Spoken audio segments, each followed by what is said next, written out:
فاستعذ باللہ من الشیطان الرجیم۔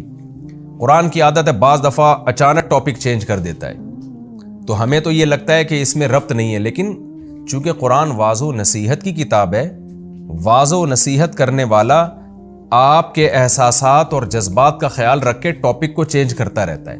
اس کی مثال ایسے ہے جیسے ایک باپ اپنے بیٹے کو سمجھا رہا ہو اور درمیان میں وہ ضرورت محسوس کرے کہ میرا ٹاپک تو یہ چل رہا ہے لیکن ضرورت اس بات کی ابھی اس کو اس پہ تنبیہ کی جائے، تو فوراً ٹاپک چینج کر کے اس پہ تنبیہ کر دیتا ہے۔ تو اب چونکہ قرآن کے مضامین بھی بڑے اٹریکٹیو ہیں اور انسان کو اپنی طرف مائل کرتے ہیں، لیکن شیطان بیچ میں رکاوٹ ڈالتا ہے۔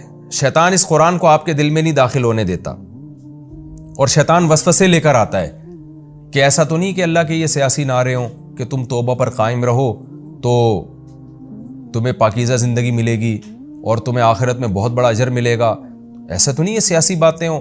ابھی مزے کی جو زندگی عیاشی والی زندگی جو گناہگار لوگ گزار رہے ہیں، پتہ چلا ہم اس سے بھی محروم ہو گئے اور دنیا بھی مصیبت اور آخرت نہ نکلی تو کیا ہوگا ہمارا؟ تو یہ وسوسے شیطان کے آتے ہیں۔ اس لیے قرآن کہتا ہے فَإِذَا قَرَأْتَ الْقُرْآنَ، اے مخاطب جب تو قرآن کی قرات کیا کر، فَاسْتَعِذْ بِاللَّهِ، تو اللہ کے ذریعے پناہ مانگا کر، مِنَ الشَّيْطَانِ الرَّجِيمِ، شیطان مردود سے۔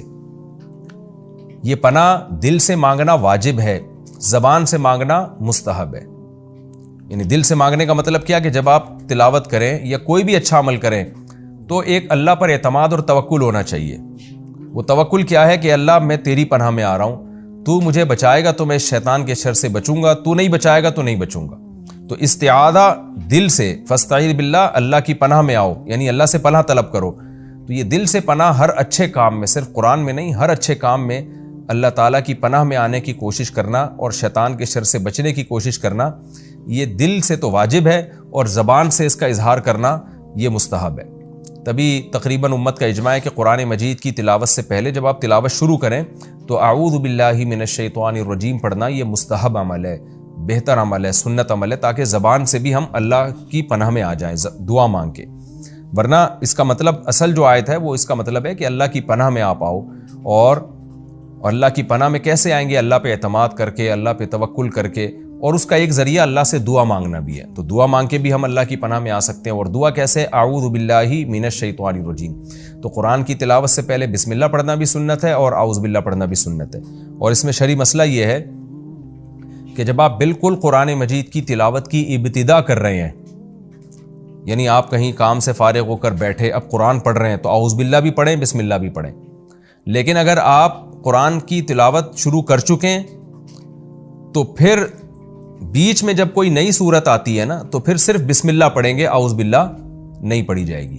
اسی وجہ سے مسئلہ بیان کیا جاتا ہے کہ جب آپ نماز شروع کرتے ہیں نا تو تکبیر تحریمہ کہہ کے آپ ثنا پڑھتے ہیں، ثنا کے بعد پھر کیونکہ اب بالکل تلاوت کی ابتدا ہو رہی ہے تو یہاں اعوذ باللہ من الشیطان الرجیم، بسم اللہ الرحمن الرحیم، پھر سورہ فاتحہ شروع کریں۔ آپ اگلی رکعت میں صرف بسم اللہ پڑھ کے سورہ فاتحہ شروع کریں، وجہ اس کی ہے کہ پہلی رکعت میں قرآن کی ابتدا آپ کر چکے ہیں۔ تو یہ ایک شرعی مسئلہ ہے، اسی آیت کی روشنی میں فقہاء نے بیان کیا ہے کہ فَإِذَا قَرَأْتَ الْقُرْآنَ، جب آپ قرآن کی قرات کریں، فَاسْتَعِذْ بِاللَّهِ مِنَ الشَّيْطَانِ الرَّجِيمِ، تو اللہ کی پناہ میں آیا کریں شیطان مردود سے، تاکہ قرآن کے جو مضامین سے آپ کو موٹیویشن مل رہی ہے، آپ کے نظریے ٹھیک ہو رہے ہیں، شیطان اس کو غلط رخ پہ لے جانے کی کوشش نہ کرے۔ إِنَّهُ لَيْسَ لَهُ سُلْطَانٌ عَلَى الَّذِينَ آمَنُوا، آگے اللہ نے بتا دیا شیطان کا کوئی زور نہیں ہے ان لوگوں پر جو اللہ پر ایمان رکھتے ہیں، یعنی پختہ ایمان رکھتے ہیں، وَعَلَىٰ رَبِّهِمْ يَتَوَكَّلُونَ، اور اپنے رب پر اعتماد اور توکل کرتے ہیں۔ یعنی کام میں جب لگ جائے نا آپ، جو اللہ اس کے رسول نے آرڈر دیا ہے، آپ اللہ پہ اعتماد کر کے اس میں لگ جائیں تو پھر شیطان آپ کا کچھ نہیں بگاڑ سکتا۔ جو شیطان کو لفٹ کراتے ہیں، شیطان کی طرف توجہ دیتے ہیں، ان کو شیطان بہکاتا ہے۔ اس لیے علماء نے لکھا ہے کہ وسوسے کا بہترین علاج یہ ہے کہ وسوسے کی فکر ہی نہ کی جائے، وسوسوں کی طرف توجہ ہی نہ دی جائے۔ بعض دفعہ شیطان آ کے وسوسے ڈالتا ہے کہ پتہ نہیں یہ کتاب اللہ کی کتاب ہے یا نہیں، جنت ہے یا نہیں، جہنم ہے یا نہیں، اس طرح کے نا اسلام کے بارے میں، اللہ کے بارے میں الٹی باتیں دماغ میں ڈال رہا ہوتا ہے۔ اس کا بہترین حل یہ ہے کہ ان چیزوں پہ آپ اگنور کر دیں، اس کو جو وسوسے آ رہے ہیں آنے دیں، اس کو لفٹ نہ کرائیں۔ آپ بولیں بھائی مجھے اللہ اور اس کے رسول نے جو حکم دیا میں اس حکم کو فالو کروں گا، بس آپ اس حکم کو فالو کریں، یہ وسوسے خود ہی ختم ہو جائیں گے۔ اس کی مثال ایسے ہے جیسے ایک بادشاہ نے آپ کو حکم دیا یا آپ کے باس نے آپ کو حکم دیا کہ آپ یہ چیک کیش کرا کے لے آؤ۔ اب آپ کہہ رہے ہو پتہ نہیں یہ باس نے مجھے حکم دیا ہے کہ نہیں دیا، ایسا تو نہیں میں خواب دیکھ رہا تھا، اور باس نے خواب میں آ کے مجھے بتایا ہو, جاگتی حالت نہ ہو.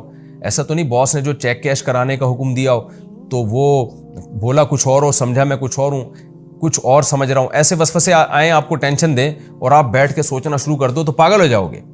بھئی آپ کو جو آرڈر دیا جا رہا ہے آپ وہ پورا کرو. تو آپ کیا کرو گے, آپ چیک لے کے جاؤ گے, بینک میں کیش کرا کے لاؤ گے, رقم اٹھا کے اپنے باس کے ہاتھ میں پکڑا دو گے.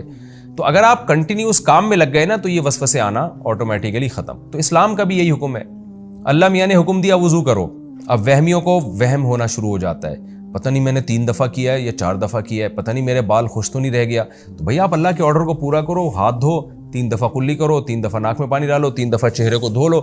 پھر اگر جو بھی خیال آتا رہے بال تو نہیں سوکھا رہ گیا, اس کو اگنور کر دو. بھائی مجھے اللہ نے 3 دفعہ منہ دھونے کا حکم دیا, میں 3 دفعہ دھوؤں گا, 3 دفعہ بازو دھوؤں گا, نماز میں کھڑا ہو جاؤں گا, سورہ فاتحہ پڑھوں گا, بسم اللہ پڑھ کے سورہ شروع کروں گا. اس میں تجوید کی کچھ اگر غلطیاں ہو بھی جاتی ہیں تو معاف ہیں وہ. اس میں ہاں کو اتنا وہمی لوگ جیسے نکال رہے ہوتے ہیں اور اتنا ٹینشن میں جا رہے ہوتے ہیں, یہ ٹینشن ناجائز ہے, حرام ہے, اس پہ ثواب نہیں ملے گا آپ کو. تو ایک پراپر وے میں آپ پڑھیں اور پھر سلام پھیر کے نماز ختم کر دیں, اللہ کے حکم کو پورا کر دیں.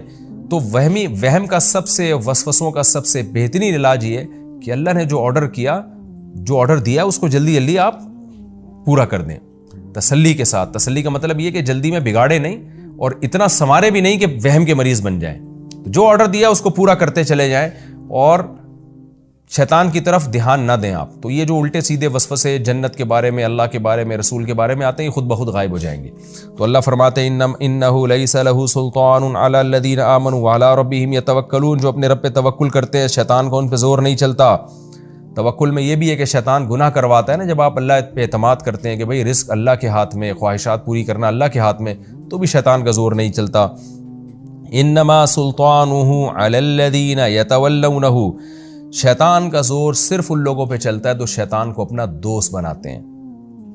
دوست کا کیا مطلب ہے؟ شیطان کی باتوں پہ دھیان دیتے ہیں, غور, چاہے وہ وسوسے کے درجے میں شیطان دل میں بات ڈالے یا واقعی کوئی برائی مزین کر دے, تو اس کی باتوں کو غور سے سنتے ہیں, توجہ دیتے ہیں, تو پھر شیطان کا ان پہ بس چلتا ہے. تو آپ شیطان کی باتوں پہ غور ہی نہ کریں. اللہ رسول نے جیسے جیسے کہہ دیا کرتے چلے جائیں. اللہ اس کے رسول نے حکم دیا اس برائی سے بچو. اب دیکھو نشے سے بچنے کا حکم دیا نا, لیکن شیطان نشے والے کے دل میں کیا وسوسہ ڈالتا ہے, بھائی ایک دفعہ پی لینے میں کیا جا رہا ہے, ایک دفعہ ریلیکس ہونے میں کیا جا رہا ہے, بعد میں توبہ کر لینا, اس طرح کی چیزیں. تو جو ان باتوں پہ دھیان دے گا وہ وسوسے میں آ جائے گا, وہ برائی میں آ جائے گا. جو کہے گا بھائی مجھے اللہ نے حرام کیا ہے نا گناہ, تو بس حرام کر دیا, میں نہیں جاؤں گا اس کے قریب, وہ بچ جائے گا ایسی چیزوں سے. تو اللہ نے اسی کا فرمایا کہ جو شیطان کو دوست بناتے ہیں, یعنی اس کو فالو کرتے ہیں, اس کی بات کو سنتے ہیں, تو شیطان کا زور انہی پہ چلتا ہے. والذین هم بہ مشرکون, اسی طرح جو اللہ کے ساتھ شریک کرتے ہیں نا, توحید